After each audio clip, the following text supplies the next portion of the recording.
Welcome to the Section 1031 Exchange mini lesson. This is part of our real estate transaction planning portion of the Teaching Tax Flow Real Estate Investor course. Thanks for watching. There's a lot of content. So similar to some of the other mini lessons, you might want to pause this and reference it or watch this multiple times.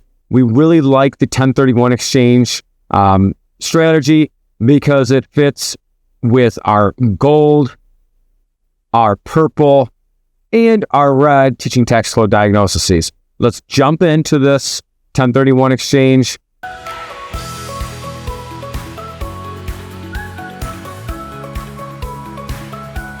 What the 1031 exchange allows, we talk about tax agencies are our involuntary business partner. It allows us to reinvest capital gains from real estate transactions into like-kind property and defer the tax on that indefinitely or until you sell that property. So we're going to talk about what like-kind is, how the Section 1031 exchange changed in the Tax Cuts and Jobs Act era. We're going to look at that real estate transaction planning chart. We use that chart for a lot of analysis here in Teaching Tax Flow. We're going to look at different properties and determine which one would be the best fit for the 1031 exchange. Then we're going to talk about the rules, reporting, qualified intermediary requirements as we put a bow on everything. All right. Now, I just mentioned tax agencies are our involuntary business partner. So what is like-kind property based on the tax code? I know a lot of this is going to be wordy, but what I want to drive home here is that like-kind property to the nature or character of a property and is not to its grade or quality. So one class of property may not, under the section, be exchanged for property of a different kind or class. But when it comes to real estate, there's a pretty loose interpretation of like-kind. I'm going to move your attention over to here. Now, like-kind property does not apply to these items here, but real estate in general can be, you can sell commercial property and exchange it for residential property. So under Internal Revenue Code Section 1031, like-kind when it comes to real estate has a nice, loose definition.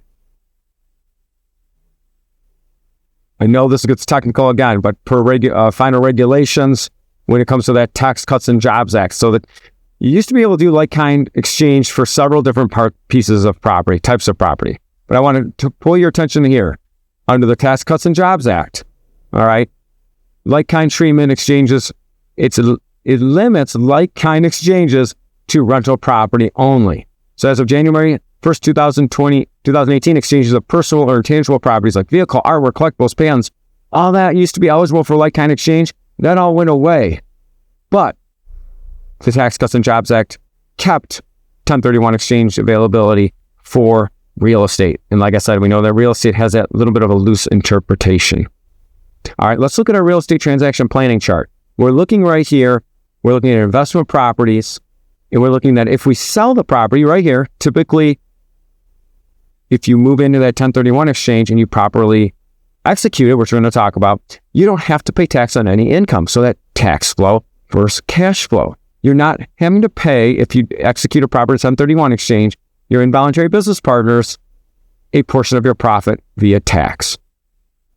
We're looking at this property comparison worksheet. This is something that we use often here in Teaching Tax Flow, property A, B, and C. And what we're looking, we know that with a 1031 exchange, you have to, and we're going to talk about the rules next, you have to reinvest the gross sales price minus closing costs of your property and reinvest it into replacement property. So typically, if you have a property with a ton of equity in it, and we're looking at taxable gain before closing costs, if that taxable gain before closing costs right here, we're looking at property A, B, and C, and hypothetically saying, should I sell the property? First of all, we want to make sure is the keeping it as a rental, does that make sense? And we're looking at that 1% rule for that. But that taxable gain before closing, so for property A, you would net $221,000 of cash and only pay tax on $90,000. Property A is probably not the best option for a 1031 exchange unless you didn't need the cash. Where property B and property C seem to make a little more sense for a 1031 exchange. So As you know, don't let the tax tail wag the dog, but really look at your portfolio and determine what your reinvestment amount's going to be and how much tax you're going to defer. All right, last piece, rules reporting qualified intermediary.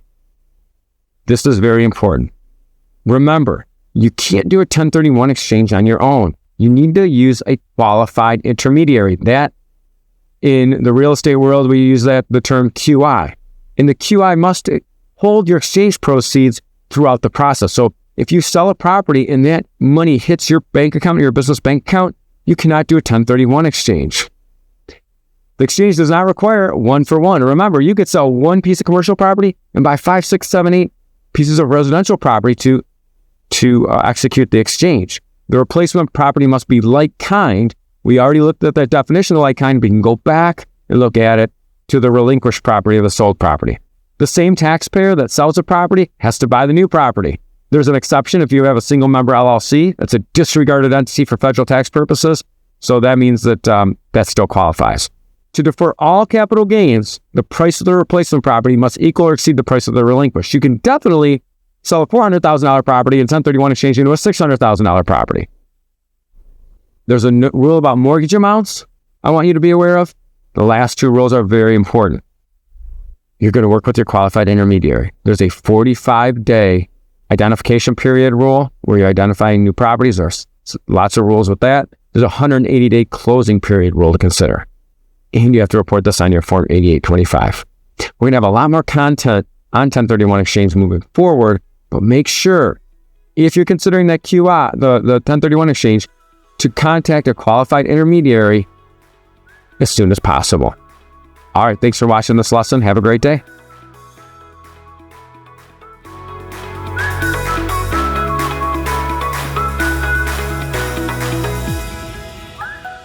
John here from Teaching Tax Flow. I wanted to thank you for watching this video.